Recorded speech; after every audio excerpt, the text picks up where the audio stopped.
Assalamualaikum warahmatullahi wabarakatuh. Selamat pagi semuanya. Masih bersama channel Akar Kuadrat. Hari ini kita akan membahas tentang transformasi geometri. Ini biasanya pelajaran kelas 9 SMP atau MTS di semester awal. Kita mulai dari refleksi. Refleksi ini pencerminan. Kita gambarkan di atas kertas atau di atas buku kotak, atau kita gambarkan di media diagram kartesius. Hal-hal yang perlu kita perhatikan dalam membuat diagram dengan operasi refleksi ini, yaitu yang pertama itu jarak pasti sama. Maksudnya jarak pasti sama itu jarak dari kiri ke kanan ketika cerminnya itu Y, karena refleksi itu pencerminan ya. Ketika cerminnya itu Y ataupun X, itu jaraknya sama. Misalnya titik di sini ya, nanti jaraknya sama ke cermin gitu ya. Kemudian tegak lurus dengan cermin itu kalau garis ataupun bangun. Kemudian sama panjang ya. Ini berlaku untuk garis. Ketika garis dicerminkan maka panjangnya masih utuh sama, tidak akan jadi semakin pendek atau semakin panjang. Kemudian bentuk yang sama atau sebangun. Itu untuk bangun ya. Kemudian saling berhadapan. Ketika hadapnya ke cermin maka bayangannya sama, nanti hadapnya ke cermin. Oke, kita langsung ke contoh yang pertama. Di sini ada titik A. Titik A ini ada pada titik koordinat 7,3. Ketika kita refleksikan ya, refleksinya apa dulu? Mau refleksi dengan sumbu Y atau sumbu X, atau pada garis tertentu. Nah, di sini kita mulai dari refleksi sumbu Y. Ini pertama sumbu Y. Jadi cerminnya itu sumbu Y. Ada A 7,3. Titik A ini koordinat 7,3. Maka cerminnya atau bayangan dari A ini ada pada di sini, di melewati cermin itu. Kita sebut sebagai A aksen. Di sini adalah titik negatif 7,3. Jadi kalau cerminnya Y, kemudian titiknya 7,3, bayangannya jadi negatif 7,3. Kemudian kalau garis bagaimana? Kita buat titik lagi. Di sini ada titik B. Di sini titik 4,5. Kita buat garis. Kemudian kita cerminkan ke sumbu Y, masih ke sumbu Y. A ini jaraknya sama dari A ke cermin dan cermin ke A aksen. Itu jaraknya sama, yaitu 7. Dan B juga harusnya sama. B ini jarak dari cermin ke B itu ada 4. Maka bayangannya menjadi B aksen itu sebanyak 4 juga di sini. Maka garisnya akan saling berhadapan. Ini untuk garis ya. Kalau untuk bangun, misalnya kita buat titik lagi di sini, titik C 3,2. Kemudian kita hubungkan jadi segitiga. Maka cerminannya atau bayangan dari bangun segitiga ini ada pada sebaliknya Y atau lompat di sini ya. Maka akan jadi seperti ini. Ini bangunnya segitiga berhadapan. Ini kalau sumbu Y itu dijadikan cerminnya. Kalau sumbu X ya, ini yang pertama tadi sumbu Y, sekarang sumbu X yang jadi cermin. Kalau sumbu X yang jadi cermin dengan bangun segitiga seperti ini, maka kita refleksikan akan menjadi seperti ini, saling berhadapan dengan panjang sisi yang sama, besar sudutnya juga sama. Ya, itu untuk refleksi pencerminan. Titik-titiknya ya harus sesuai, jaraknya harus sesuai. Kalau kalian menggambar dengan skala sentimeter ya, satu angka ini 1 cm, maka ya harus sama. Dari C ke X atau C ke cermin X itu 2 cm, maka X ke C aksen juga sama, harus 2 cm. Itu refleksi.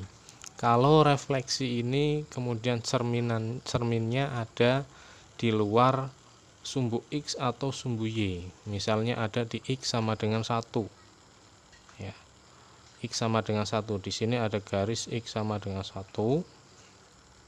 maka ketika dicerminkan, jarak dari titik itu ke cermin atau X sama dengan 1 ini berapa.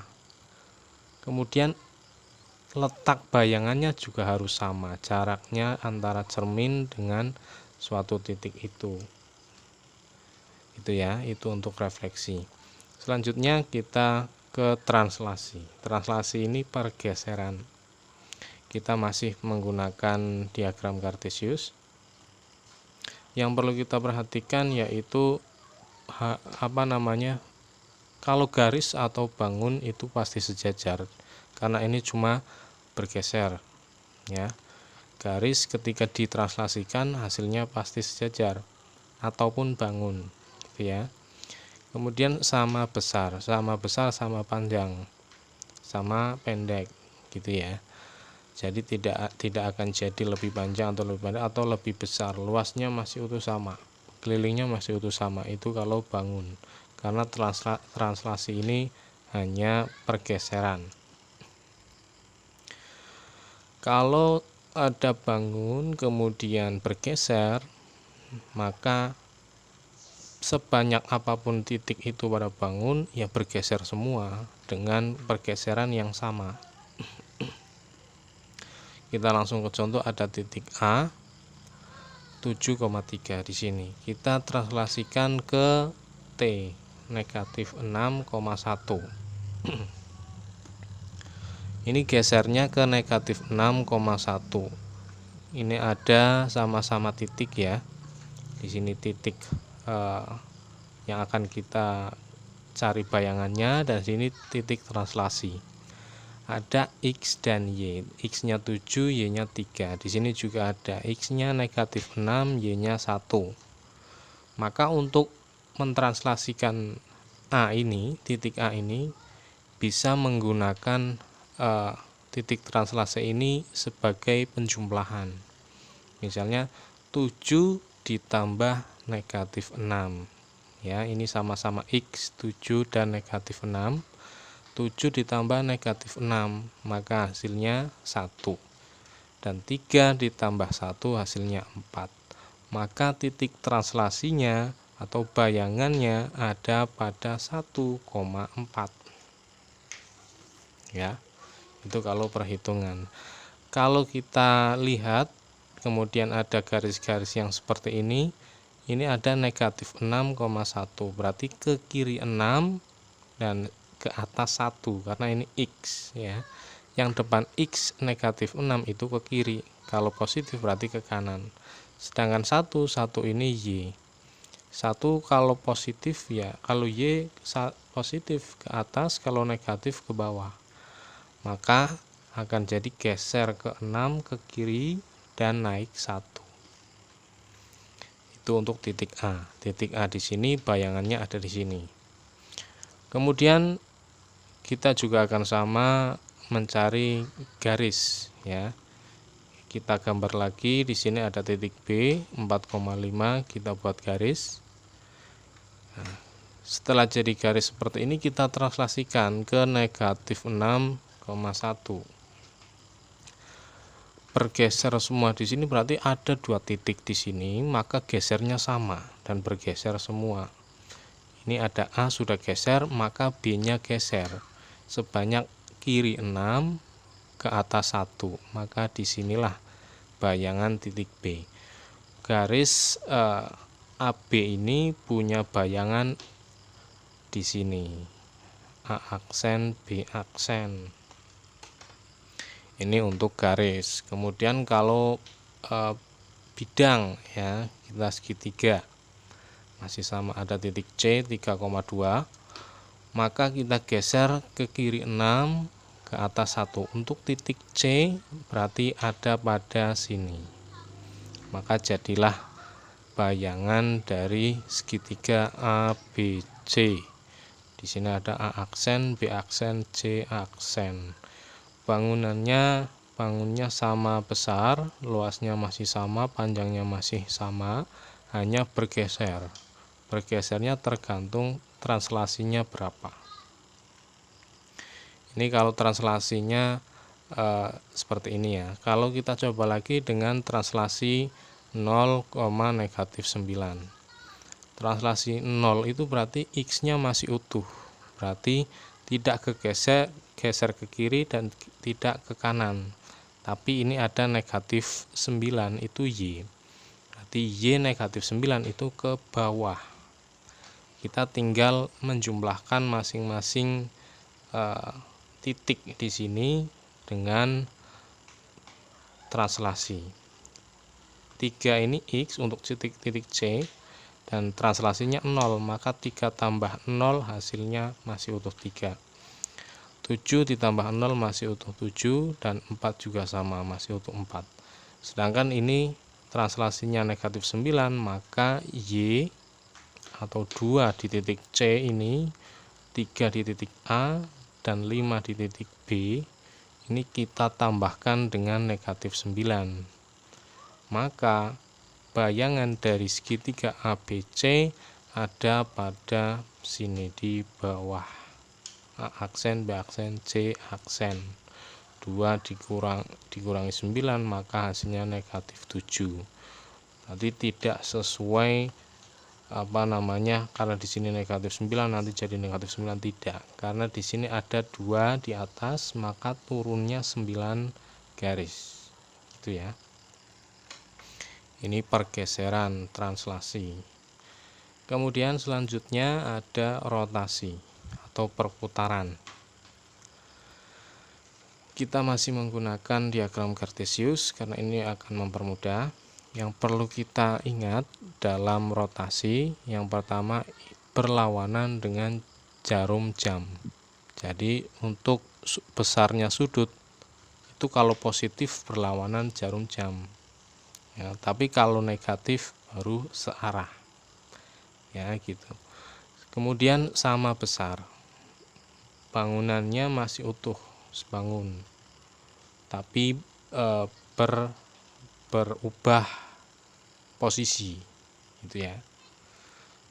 Kita mulai dari titik A, ada 7,3 masih utuh, ini sama seperti dari awal tadi, refleksi, translasi, dan rotasi.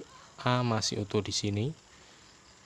Kemudian ketika kita rotasikan sebanyak 90 derajat, kalau dengan perhitungan ini tinggal kita balik.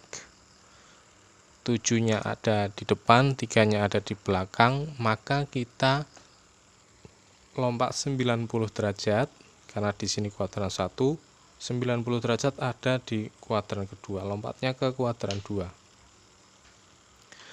Maka akan jadi kita balik 37 ya, 3,7.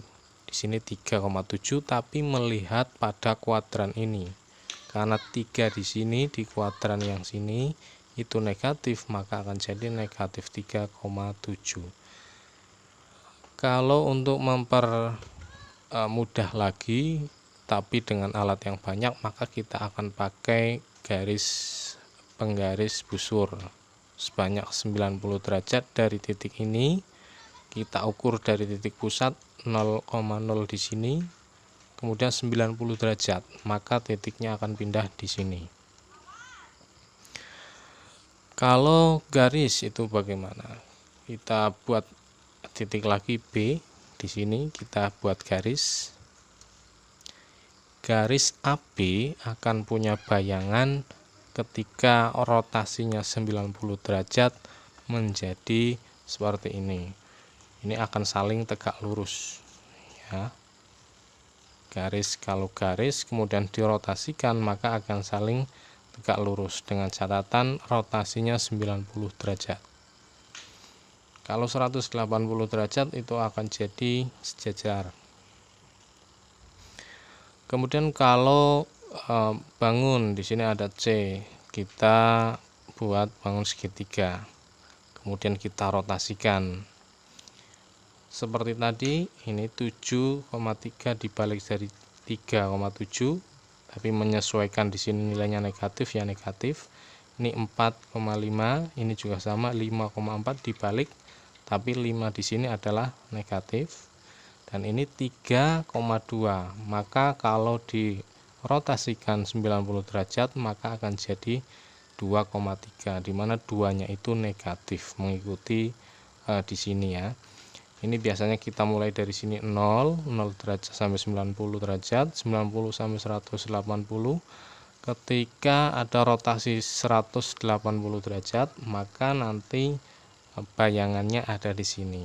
Dari segitiga ABC kemudian dirotasikan 180 derajat, maka ada pada kuadran 3, yaitu di sini. Dengan titik-titik kita bolak-balikan lagi ke 90 itu dibalik, 90 ke 180 kita balik lagi gitu ya, tinggal menyesuaikan angka negatif dan positifnya.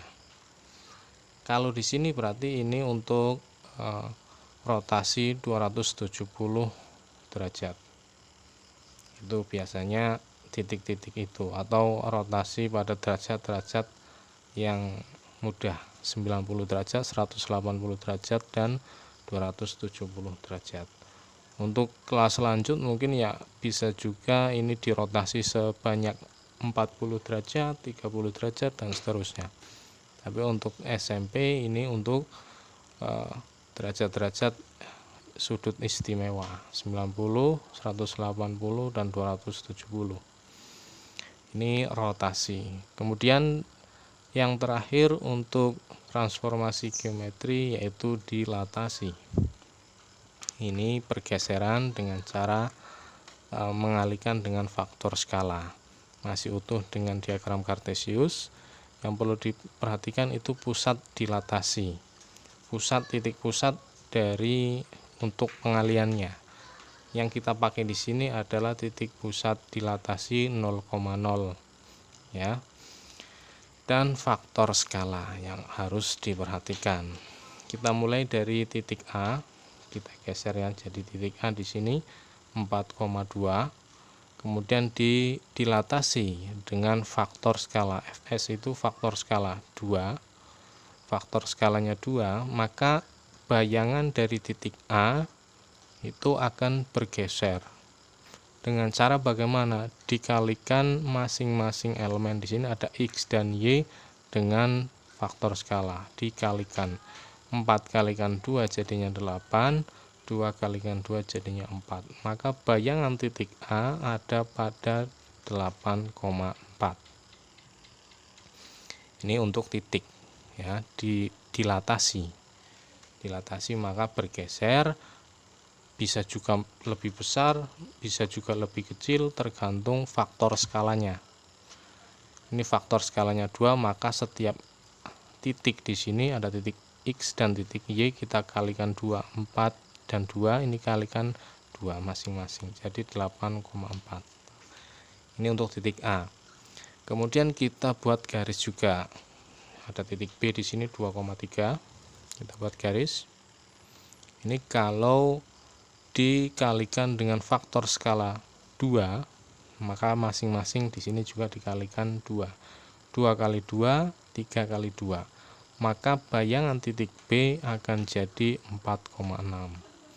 garis AB punya bayangan jadi lebih panjang seperti ini. A aksen, B aksen. Garis A aksen, B aksen itu lebih panjang dari garis sebelumnya AB. Karena ada faktor skala 2. Kalau dikalikan dengan faktor skala positif, maka akan jadi lebih besar. Biasanya seperti itu. Itu untuk kuadran 1.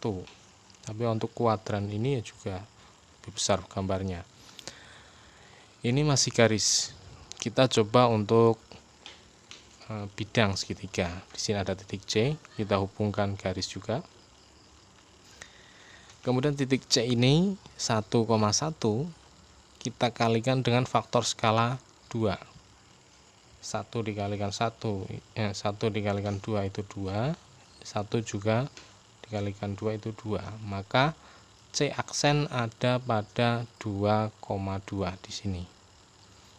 Ya, bidangnya akan jadi seperti ini segitiganya.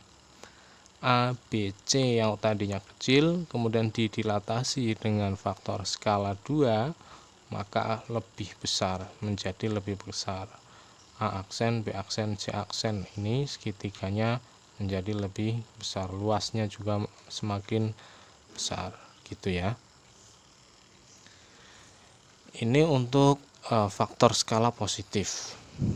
Kita coba untuk faktor skala negatif, yaitu negatif 3 dari bidang A, B, C ya. Fokusnya A, B, C karena A aksen, B aksen, C aksen ini bayangan sudah didilatasi. Kita kembali lagi ke segitiga A, B, C. Kemudian dikalikan dengan faktor skala negatif 3. Masing-masing di sini ada 1, ada 4, 2, 2,3 itu dikalikan dengan negatif 3. Maka bayangan dari segitiga ABC akan berubah menjadi A aksen, B aksen, C aksen dengan segitiga yang berbeda, sudut-sudutnya berbeda, panjangnya yang berbeda gitu ya. Ini berada di kuadran ketiga, hanya dikalikan dengan faktor skala negatif 3. Ini dilatasi. Untuk transformasi geometri yang kita pelajari cuma itu saja, refleksi, kemudian translasi, rotasi, dan dilatasi. Silakan kalian mencari contoh-contoh lain supaya lebih paham lagi, mencari contoh-contoh pada buku, kemudian dikerjakan sendiri ya, supaya bisa memperpaham materi transformasi geometri. Hari ini cukup itu saja. Jangan lupa untuk subscribe channel ini. Semakin bertambah subscribernya, maka postingan saya akan semakin banyak. Itu pengaruhnya seperti itu ya. Jangan lupa untuk subscribe. Saya akhiri. Assalamualaikum warahmatullahi wabarakatuh.